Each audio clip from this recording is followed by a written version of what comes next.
Olá, você está no canal da Igreja CI. Você vai ouvir agora uma palavra do Evangelho do nosso Senhor, que pode transformar a sua vida. Antes de liberar o vídeo, eu quero pedir para você que se inscreva no nosso canal e compartilhe para que mais vidas sejam abençoadas. Agora sim, o vídeo será liberado. Que Deus te abençoe.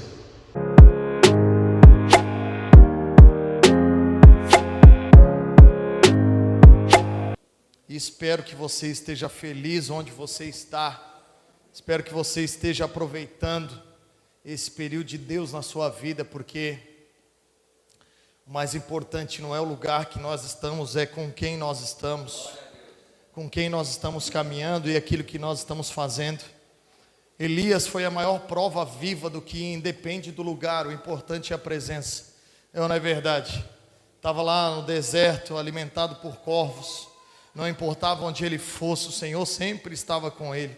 Abraão saiu do meio da sua terra, do meio da sua parentela e foi para um lugar que Deus iria lhe mostrar. E lá ele foi abençoado, porque quem abençoa o lugar não é a localidade, é a pessoa que chega no lugar. Então você é que abençoa este lugar, não é esse lugar que te abençoa, porque quem abençoa é a presença, e a presença não é o lugar, mas sim o próprio Senhor que está aqui em nosso meio essa noite. Então que Deus te abençoe, que Deus continue te abençoando, que Deus continue te prosperando, que Deus continue te usando poderosamente aonde você for, porque essa é a promessa de Deus para mim e para a sua vida, amém? Glória a Deus. Então eu quero convidar você essa noite a abrir a sua Bíblia no livro de Mateus, no capítulo 5, no versículo 27, por favor. Mateus 5, 27, nós vamos ler do 27 ao 30. Mateus capítulo 5, do 27 ao 30. Nós estamos agora na parte intitulada como a lei, Jesus cumprindo a lei. Nós fizemos uma breve introdução na primeira ministração. Depois nós falamos das bem-aventuranças. Depois nós falamos do sal e luz. Depois nós falamos de Jesus cumprindo a lei, porque muitas pessoas acharam que Jesus iria falar algo que não estava escrito, mas ele, sendo o próprio verbo de Deus, a palavra de Deus, era óbvio que ele vinha cumprir aquilo que estava escrito ao seu próprio respeito. Depois nós falamos sobre o homicídio. O último culto foi sobre o homicídio, sobre matar, e nós vimos que Jesus, através da graça que ele nos trouxe, ele veio não tornar a lei branda, mas veio dar um upgrade, né? Então Jesus está agora fazendo como se fosse uma pequena ressalva naquilo que estava escrito. Jesus está nos livrando da consequência dos erros que a lei produziu na nossa vida através das nossas transgressões. O não matarás veio se irá e você xingar, você já matou ele no seu coração. Então, para quem acha que a graça tudo possa, a graça é bênção, claro que é bênção, mas se nós soubermos usar. E hoje nós vamos ler, hoje nós vamos esmiuçar a parte que fala sobre adultério. Pastor, eu não sou casado, eu posso ir embora? Não, claro que não. Nós não vamos falar somente sobre um adultério matrimonial, mas nós também vamos falar sobre o adultério da noiva do Cordeiro. Somos eu e você quando nos reunimos como igreja. Então preste muita atenção, guarde essas palavras no seu coração, porque eu tenho plena convicção que Deus vai falar comigo e com você essa noite, amém?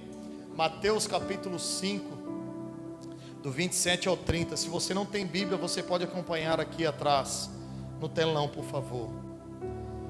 Vocês ouviram o que foi dito: não adulterarás. Mas eu digo: qualquer que olhar para a mulher e desejá-la, já cometeu adultério com ela no seu coração. Se o teu olho direito fizer pecar, arranca-o e lance-o fora.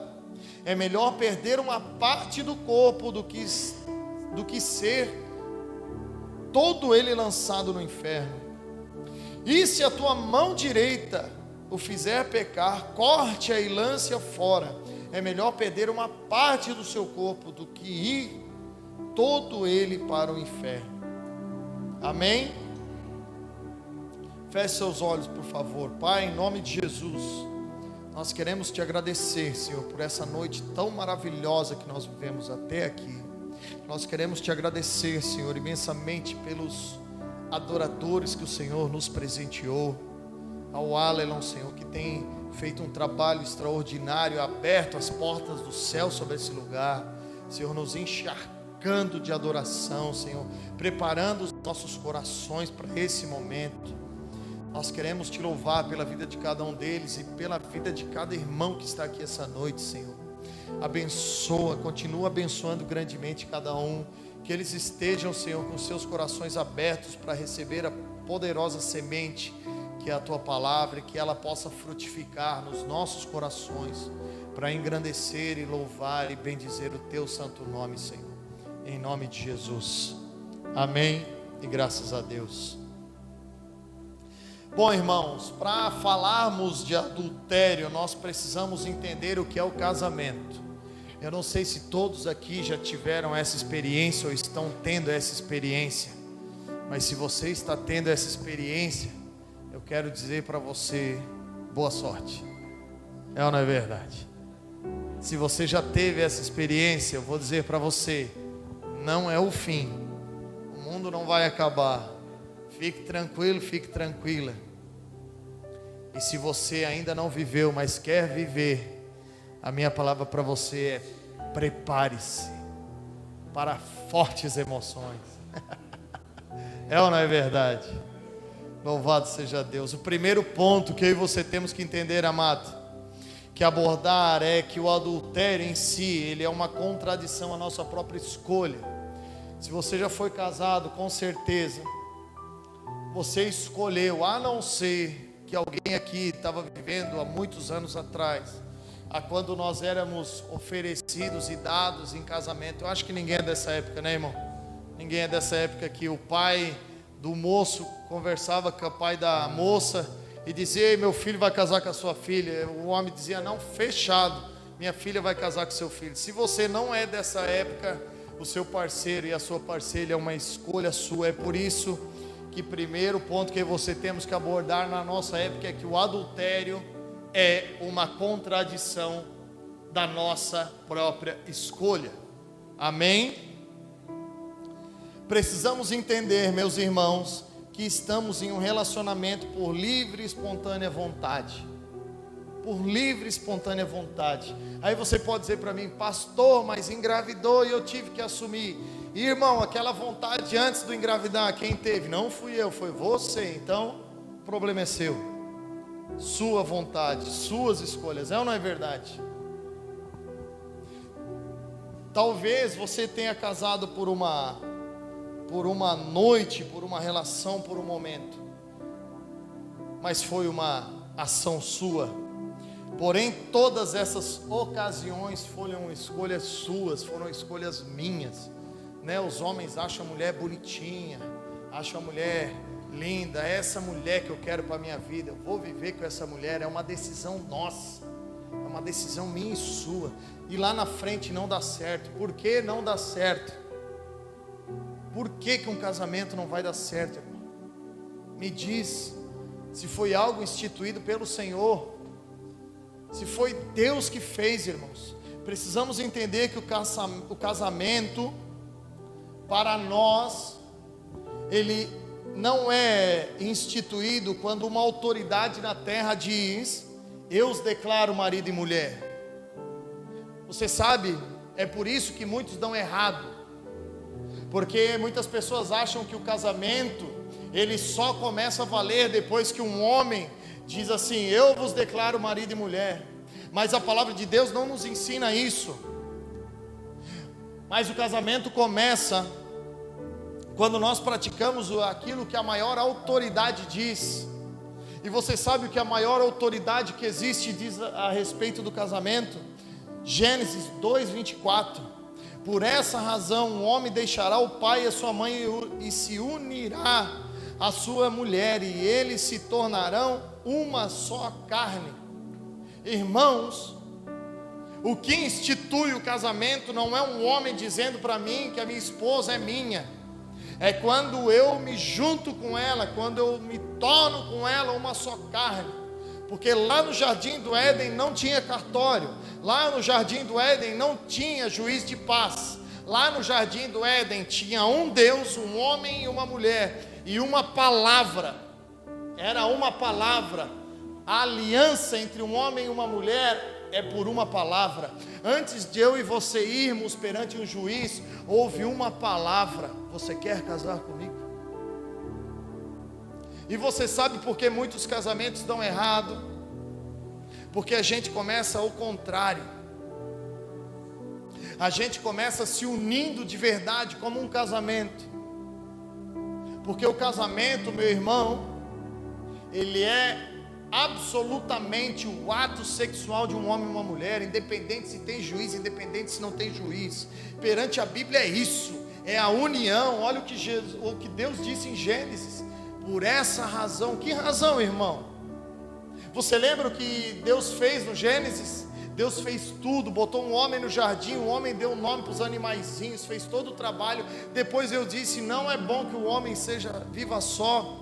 Falei para ele uma auxiliadora, que ele seja idôneo, uma mulher para estar junto. E o que aconteceu?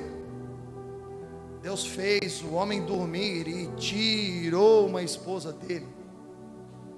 Você não entendeu? Deus tirou uma esposa do homem, irmãos. Deus tem alguém preparado para você, se você ainda não achou. Deus tirou alguém de você, se você ainda não achou. Fique tranquilo.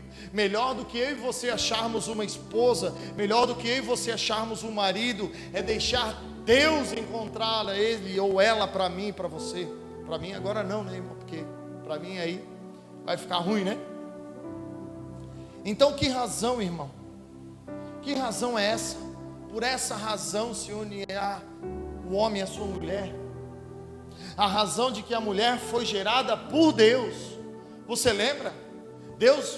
Não foi Deus que tirou um pedaço da costela de Adão? Foi Deus. Ela foi gerada por Deus no homem, do homem e para o homem. No homem quer dizer origem, no, dentro, dentro, no homem. Do homem quer dizer que ela foi tirada do homem. Todo homem, para se casar, ele precisa primeiro querer ser um homem. Porque toda mulher precisa de um homem. Mulher não quer casar com menino. Mulher não quer casar com irresponsável. Mulher não quer casar com o filhinho da mamãe. Mulher quer casar com um homem. Como dizia antigamente, homem de H maiúsculo. Hoje em dia é até perigoso falar isso, não é verdade? Um homem de verdade. Um homem, como diz a Bíblia, que se entregue à sua mulher, assim como Cristo se entregou para a igreja. Que vai além das suas forças, para dar conforto, segurança, autoridade dentro de casa. Não opressão, autoridade. Opressão é uma coisa, autoridade é outra. Autoridade é para, opressão é por. Nossas mulheres não precisam viver por opressão, mas para a autoridade. Dito isso, eu creio que ficou muito claro que o casamento não se constitui perante um homem, mas perante Deus. Amém ou não amém? Glória a Deus, muito bom. Por esse motivo que nós somos radicalmente contra a relação sexual antes do casamento. Pastor, nem beijo na boca? É claro que não, irmão. O que é o beijo na boca? É o antes. Você já tem uma aliança? Você já é íntimo o suficiente? É claro que não. É claro que não. Os adolescentes, não pode, não pode, irmão. Nossa, pastor, isso é doutrina? Não, irmão. Isso é comportamento. Você sai beijando todo mundo na boca, na rua? Não. Você já tem aliança com todo mundo para beijar na boca? Não. Beijo na boca é algo muito íntimo. É muito íntimo. E as pessoas acham que não. Não, pastor é muito quadrado, pastor é retrógrado, pastor é das antigas. Não, pastor é da Bíblia. Irmão, é o primeiro passo, é o beijo na boca. Depois é a mão. E aí quando você vê, já foi. Não, pastor, nós pecamos. Por quê, irmão? Por quê? Não é bom acender fogo quando não quer pegar fogo, irmão. Então se guarde. Se você que está procurando, irmão, se você tratar uma mulher com respeito, se você, quando ver uma mulher, principalmente para você, e é lógico que é para você que não é casado, né, irmão? Mas isso também serve para nós casados. Quando nós tratamos uma mulher com respeito, irmãos, não quer dizer que ela manda, não, quer dizer que nós colocamos ela no lugar que Deus a quer. Mulher não é uma mercadoria, não. Mulher não é um produto que você pegamos e já tocamos, já queremos abrir, não. As mulheres são uma donzela, irmão. Até para nós casados, a gente às vezes já acostuma, né, irmão? Não abre mais a porta do carro. Esses dias eu abri a porta do carro para a Vanessa. Ela disse: tá querendo alguma coisa? Eu disse: vigia, irmão, estou tentando aqui. E tu vem me dar uma dessa em vez de dizer: não, ainda acha que o cara quer alguma coisa. Mas é verdade, irmão. É porque essas coisas, para muitos, não, isso aí já passou. Não, irmão, nada passou. Foi nós que esquecemos. Os bons tratos, os bons modos, nada passou. Nada passou. A gente pode praticar, a gente pode voltar a praticar, porque tudo que nós voltamos a praticar, nós estamos dizendo: olha, isso é importante. Não se amoldem aos padrões desse mundo. Não, pastor, mas todo mundo faz. Irmão, se a sua mãe nunca falou para você, eu vou dizer para você: você não é todo mundo. Você é alguém peculiar, você é uma propriedade exclusiva. Deus te conhece pelo nome, Deus sabe quantos fios de cabelo tem na sua cabeça. Você não é qualquer um, você não é qualquer uma. Então não se comporte como todo mundo, não ande como todo mundo, porque senão você vai para onde todo mundo vai. Nós não somos todo mundo, nós somos escolhidos. É o que a Bíblia diz. Uma geração santa, um povo eleito, resgatados das trevas para a maravilhosa luz. Você acha que não? Mas se você ir no mercado e abrir a porta do carro para sua mulher, com certeza alguém vai olhar. E alguém, com certeza, no mínimo uma cutucada a mulher vai dar no cabra e vai dizer: ali, ó, você no mínimo está dando um bom testemunho. Lavando uma louça em casa, não, isso é coisa de mulher. É nada, irmão. Isso é ajuda. Isso é você querer ver a sua mulher bem. Isso é você se negar. É você morrer. Você deixar a sua vontade. Chegar em casa cansado do trabalho. Não, vou deitar aqui no sofá. Vou assistir o jornal. Sua mulher está cansada de estar o dia todo dentro de casa, arrumando a casa para você. Ô, irmã, perdeu a chance de dizer: fala, Deus. Mas é verdade, irmão. É verdade. A gente sabe como é que é. Então a gente precisa cooperar, irmão. Casamento é isso. Casamento é uma união de duas pessoas vivendo por um único propósito. O que a Bíblia diz? Poderão os dois andar juntos se não estiverem de acordo? Não. Claro que não.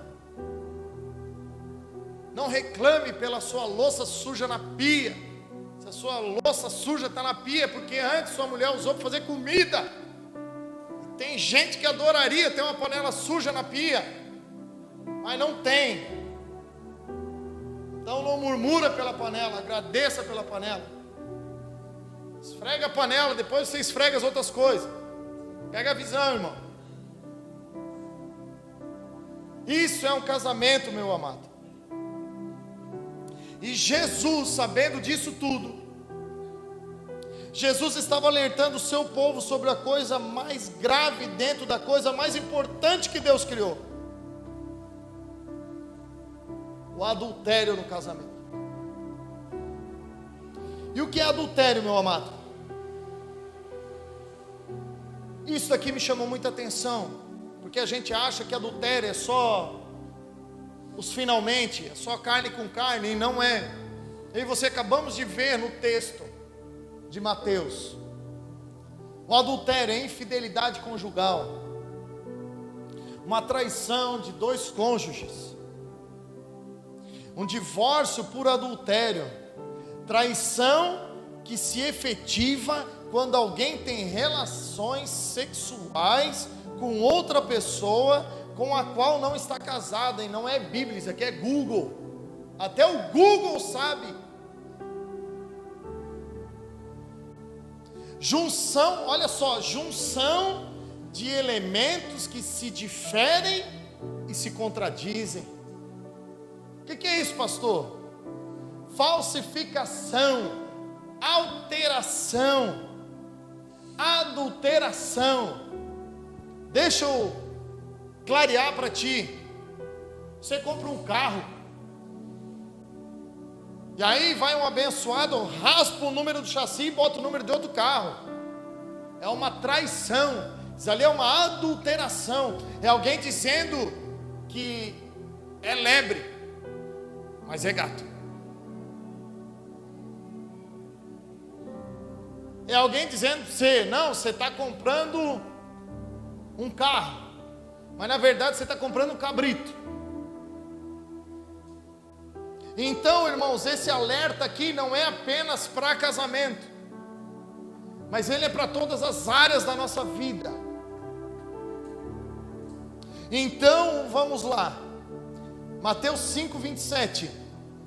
Vocês ouviram o que foi dito: não adulterarás. Pastor, onde? Êxodo 20:14. Lei, porque Jesus veio cumprir a lei. Jesus não veio abolir a lei.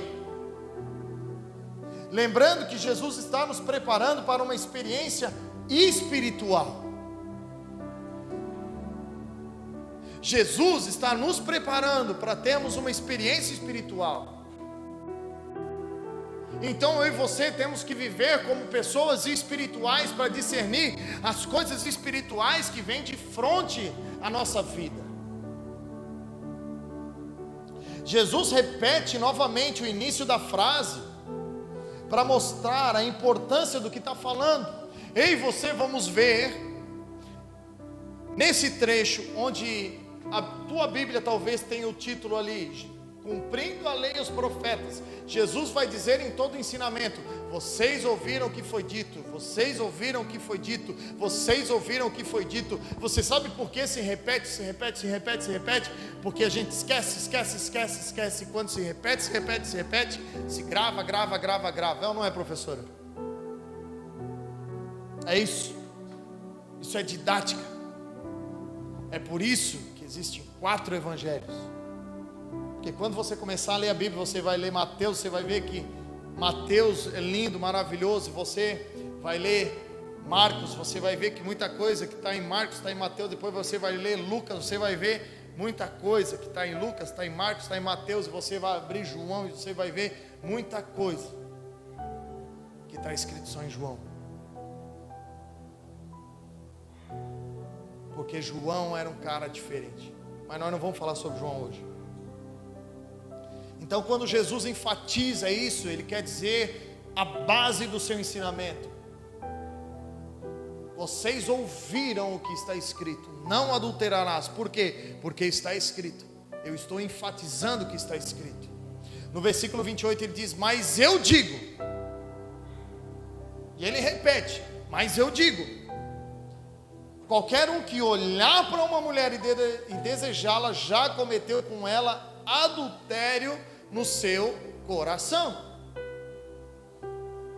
O adultério na graça não é mais na carne. O adultério na graça é aqui dentro. Então cuide com as coisas que você pensa. Porque se antes na lei precisava fazer para pecar, agora na graça, se pensar já pecou. E tem gente que insiste em dizer que a graça eu tudo posso. Que a graça é o fim da lei. Não. A graça é o cumprimento da lei. Eu diria, particularmente, que a graça é o estreitamento da lei. Porque se nós entendermos a graça de Jesus Cristo e nela caminharmos, nós não pecaremos. Jesus está dizendo que o ato do adultério não tem origem carnal, mas sentimental. Você não faz quando... Você não peca quando faz, você peca quando você pensa.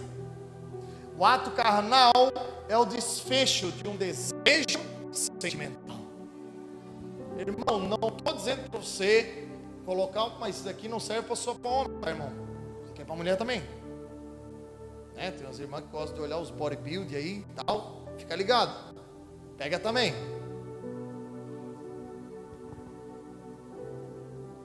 O que Jesus está dizendo é que não é na carne mais. É no sentimento. É aqui dentro. Isso não quer dizer que você não pode olhar para uma mulher e achá-la bonita. É claro que pode. Não sai por aí agora dizendo que todo mundo é feia, pelo amor de Deus. O que a Bíblia está dizendo que você não podemos é desejar. Porque quando você deseja, é o mesmo que dizer que você quer possuir. Eu quero. Não, você não quer nada. A sua alma está dizendo eu quero. O seu espírito está dizendo, está amarrado em nome de Jesus. Então não confunda desejo com admiração. Mas também não use admiração para ficar, né? Não, estou só olhando porque eu estou achando bonito. Vigia. Vigia. Um desejo gerado no coração. É daí que vem. Por isso, Provérbios 4, 23. Acima de tudo, acima de qualquer coisa, Salomão escrevendo, é um sábio, o livro da sabedoria, olha o que ele está escrevendo. Acima de tudo, guarde o seu coração. E ele complementa, pois dele depende toda a sua vida.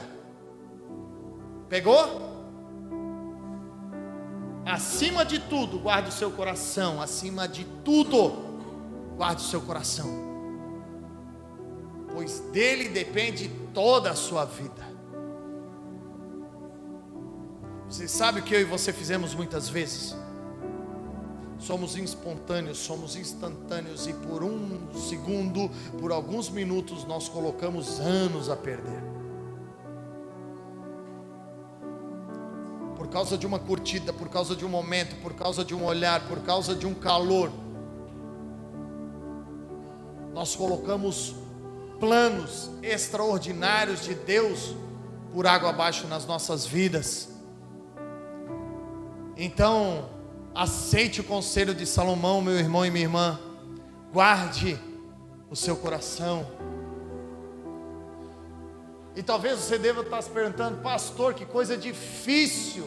Eu sei que é, porque eu também tenho um. E como nós guardamos o coração, meu amado? Com a palavra. Com a palavra que ouvida produz fé. A fé vem pelo ouvir, e ouvir a palavra de Deus. O nosso coração sem palavra é um calabouço aberto para desejos carnais. Ei, é forte isso, hein? O nosso coração vazio, sem a palavra de Deus, sem o Espírito Santo, é um calabouço de desejos carnais. O que é um calabouço? É um lugar frio, escuro, insalubre, obscuro, onde contém os desejos mais deploráveis do ser humano. É ou não é verdade? Por que você não vê essas coisas explícitas pelas cidades? Não, você não vê. Por quê? Porque isso está escondido em mensagens subliminares para as nossas crianças nos dias de hoje, nos videozinhos da internet que não tem nada a ver, e lá no meio do videozinho brota uma propaganda. Você já pegou? Eu já falei aqui para você, eu escandalizei quando eu vi o filme do Toy Story, irmão. Você já viu o último filme do Toy Story? Você já viu o filme do Buzz Lightyear? O herói do Toy Story? Então veja antes que o seu filho veja. Tem muita coisa maquiada na internet para querer ensinar para os nossos filhos aquilo que talvez nós não estamos ensinando. Então eu e você precisamos vigiar e encher o nosso coração de palavra, porque se o nosso coração estiver cheio de palavra, a hora que o nosso filho vier com pensamento, nós vamos ter a palavra. Instrua a criança. O que é instruir? É ensinar no caminho. Você vai estar trilhando um caminho e você vai ensinar o seu filho no mesmo caminho que você. Se o meu filho se desviar, o problema é dele. Eu estou ensinando. E se eu ensinar e ele aprender, a Bíblia diz que quando ele crescer, ele não vai se desviar dele. A Bíblia diz só para mim ensinar. Eu preciso ser apto na palavra, mas como eu vou saber se eu não estou lendo? Como eu vou saber se eu não estou ouvindo? Como eu vou dizer algo se tem um calabouço dentro do meu coração? Se cada vez que o meu filho ou minha filha tem uma dúvida, ao invés de ensinar, eu grito: sai daqui, eu tenho mais coisa para fazer. Não é assim.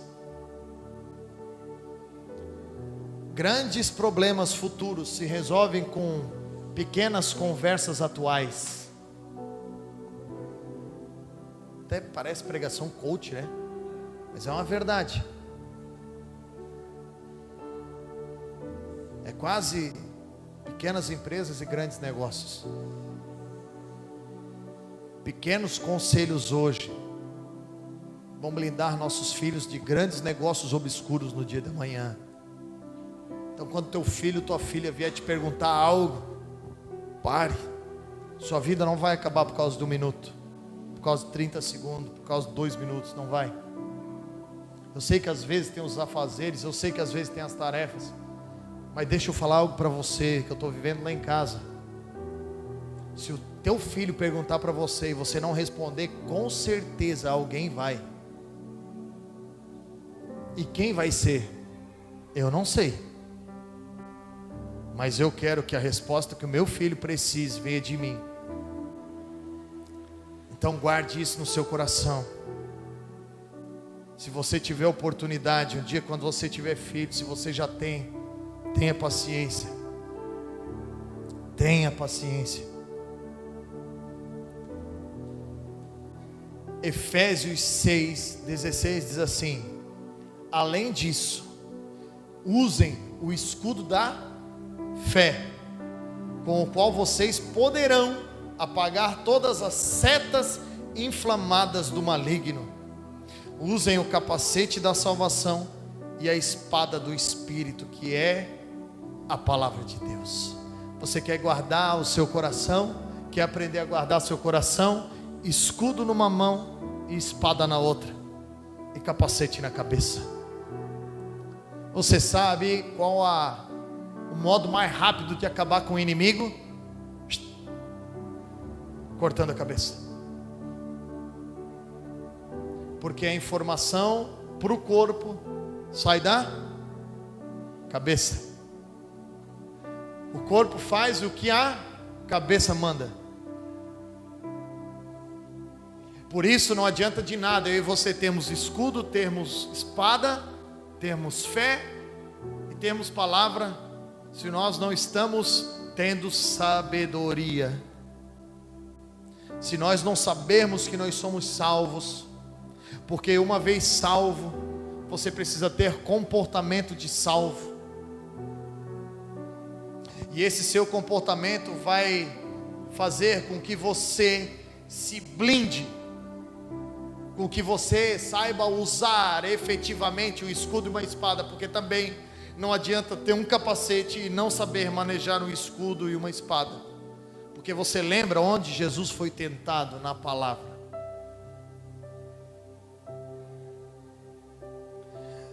Nós precisamos guardar a alma, nós precisamos guardar o espírito e guardar o nosso corpo. Como? Com a palavra. Salmo 119, 11, o salmo da palavra. Guardei no coração, aonde? No coração, a tua palavra, para não pecar contra ti. Guardei no meu coração a tua palavra para não pecar contra ti.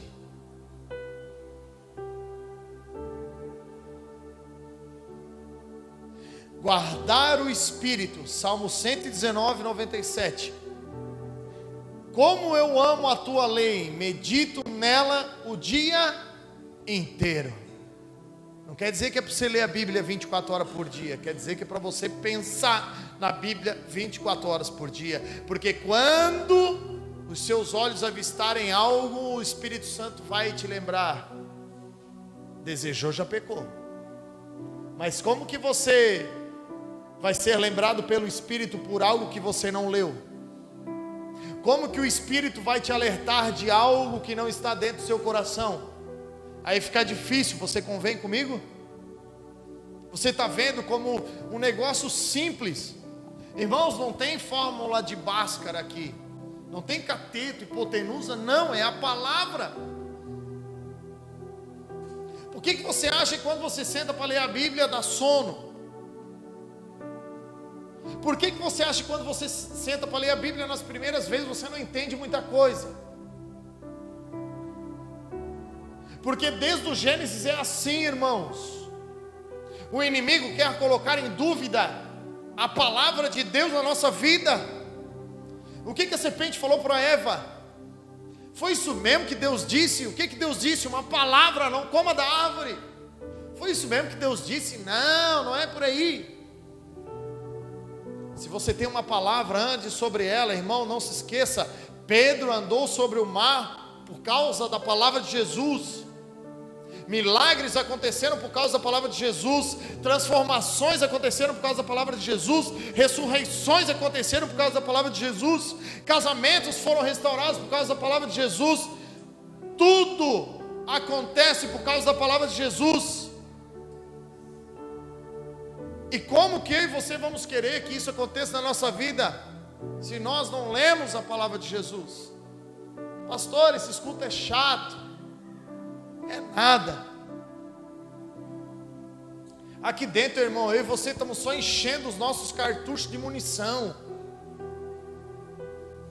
Eu não estou dizendo que não precisa ter um movimento, que não precisa ter choro, que não precisa. Tem, depois tem. Mas todo louvor, toda iluminação, todos os ministros, é tudo para esse momento, para que você grave isso. Eu pergunto para ti, quantas vezes você leu Mateus capítulo 5, do 27 ao 30, passou por cima desse texto e nunca ouviu falar em todas essas coisas? Irmãos, são 4 versículos e eu já estou aqui quase 1 hora falando, porque são coisas muito mais profundas do que os nossos olhos podem ver. Por isso nós precisamos meditar. Irmão, leia um versículo por dia, um só,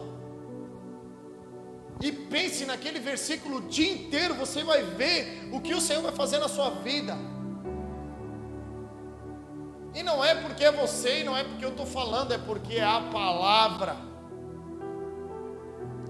Guardar o espírito. E agora nós vamos ver guardar o corpo. Pastor, guardar o corpo é claro. Salmo 119, 105, a tua palavra é a lâmpada que ilumina o meu caminho, os meus passos, é a luz que clareia o meu caminho. Guarda o corpo, para aí você não tropeçarmos, para aí você não sofrermos dano. Quem gosta de caminhar machucado, irmão? Quem gosta de caminhar todo lenhado? Ninguém. Então guarde, irmão, essa palavra no seu coração. Você vai guardar a sua alma, o seu espírito, você vai guardar o seu corpo. Pastor, mas o coração, é claro que é o coração, meu irmão. Você sabe por quê?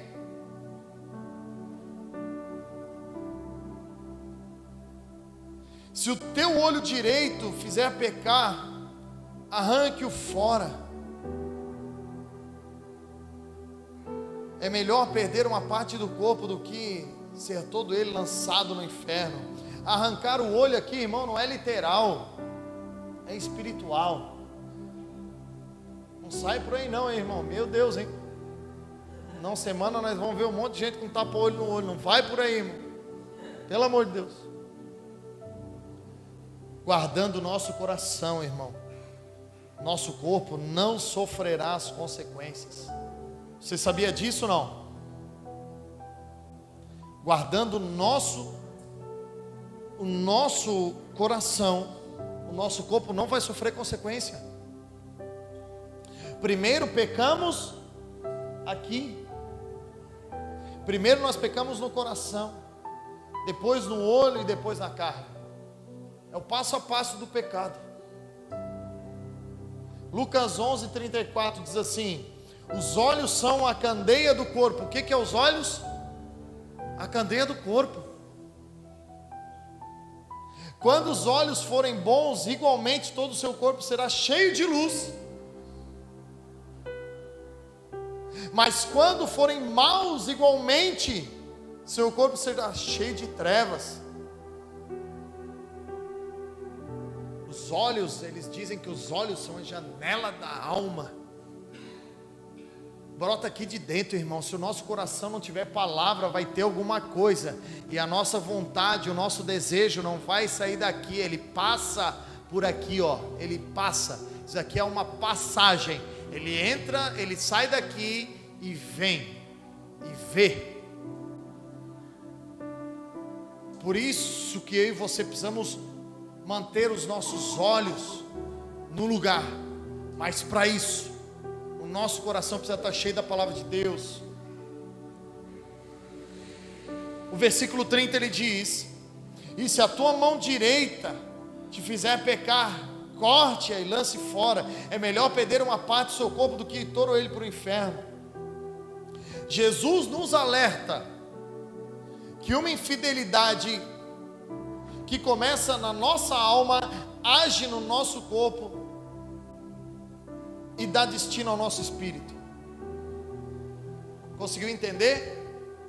É por isso que eu falei para você no início que isso daqui é uma lição espiritual. É uma vontade do nosso coração, é um desejo carnal do nosso coração, que passa pelos nossos olhos, que tem como cúmplice o nosso corpo e que acaba com o nosso espírito. Então não brinque com o que é sério. Não ache que são só fotos, não ache que são só vídeos, não ache que são só curtidas. Irmãos, nenhum desastre grandioso começa grande, não, muitas vezes ele começa com pequenas fissuras. Eu vi um vídeo hoje interessantíssimo que a Vanessa mandou para mim. Casamentos não se arruinam do dia para a noite. Não é assim que uma família acaba, que um casamento acaba. São pequenas fissurinhas. Eu e você lemos, são as ciladas do inimigo, são as flechas inflamáveis do inimigo. Lança todo dia uma. O inimigo não tem pressa, irmão. Ele sabe que ele já está derrotado. O negócio dele é te levar para lá. E não importa o tempo que ele demorar, ele não vai desistir. Então se atente, guarde o seu coração acima de tudo. Não adulterarás. Vocês ouviram o que foi dito. Você talvez deva achar que essa pregação é só para quem é casado. Apocalipse 19:7. Regozijemo-nos, vamos alegrar-nos e dar-lhe glória, pois chegou a hora do casamento do Cordeiro. A sua noiva já se aprontou. Se você é a noiva de Cristo, se coloque de pé, por favor, em nome de Jesus.